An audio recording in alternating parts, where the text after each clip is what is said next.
Kita ke pertanyaan berikut. Dari Kabupaten Rote, Endau, Provinsi NTT, Edi Besi.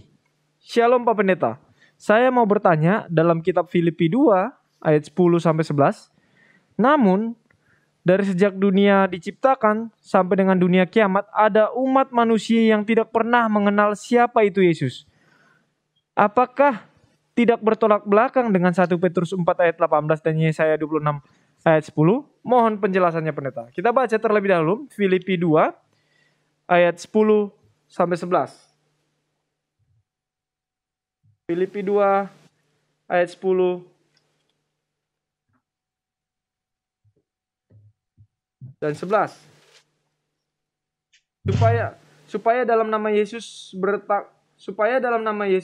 bertekuk lutut segala yang ada di langit dan yang ada di atas bumi dan yang ada di bawah bumi, dan segala lidah mengaku Yesus Kristus adalah Tuhan bagi kemuliaan Allah Bapa. Dan 1 Petrus 4 ayat 18.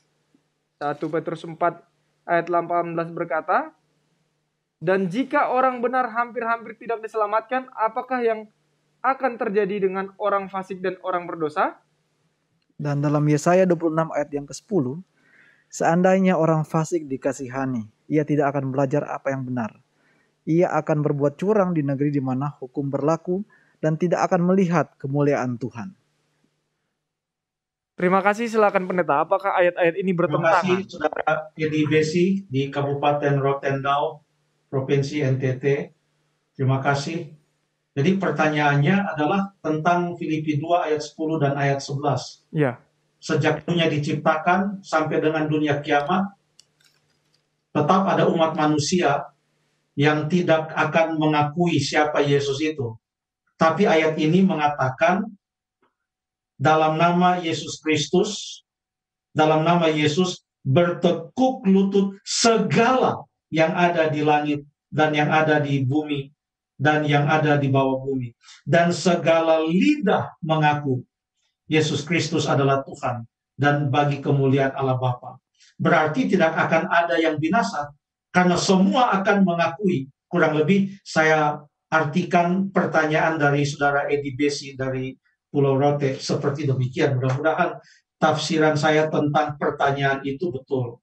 Ayat ini adalah bahagian dari ayat-ayat yang menggambarkan bagaimana kasihnya Allah bagi kita melalui penjelmaan Allah menjadi manusia. Ayat yang kelima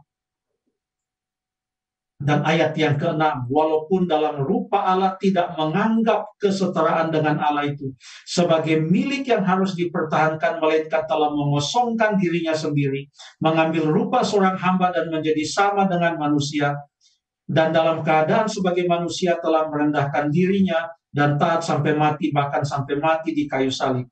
Itulah sebabnya Allah sangat meninggikan dia dan mengaruniakan kepadanya nama di atas segala nama. Perhatikan, tidak titik di situ. Ayat 10 mengatakan supaya.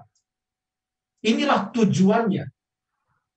Supaya apa? Tujuan dari rencana keselamatan, penebusan, penjelmaan Allah menjadi manusia. Tujuan dari penebusan yang dilakukan oleh Yesus Kristus itu adalah apa? Supaya dalam nama Allah bertekuk lutut segala. Jadi tujuannya bukan hanya untuk sedikit orang. Tujuannya adalah untuk semua orang boleh menyembah dia. Tujuannya adalah untuk semua orang mengaku bahwa Yesus Kristus adalah Tuhan. Ini adalah tujuannya.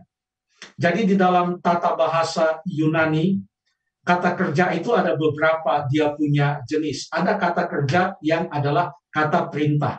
Ada kata kerja yang adalah sebuah kata pernyataan bahwa hal itu terjadi. Tapi ada kata kerja yang sifatnya adalah harapan bahwa semoga itu terjadi.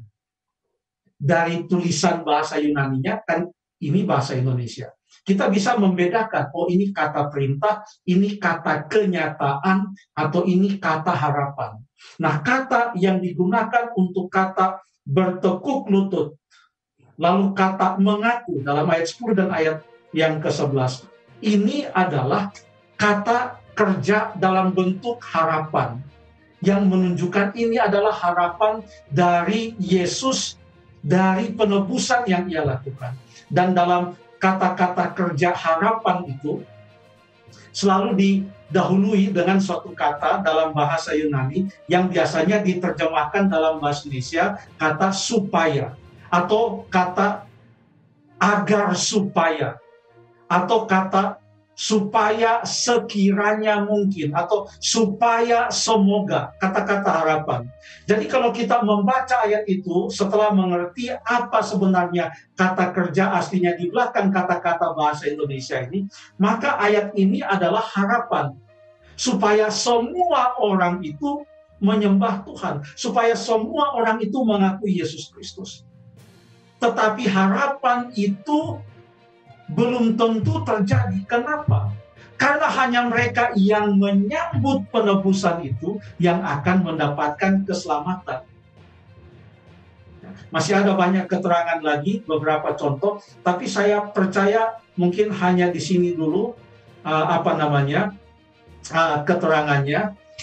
Mudah-mudahan bisa membantu. Terima kasih.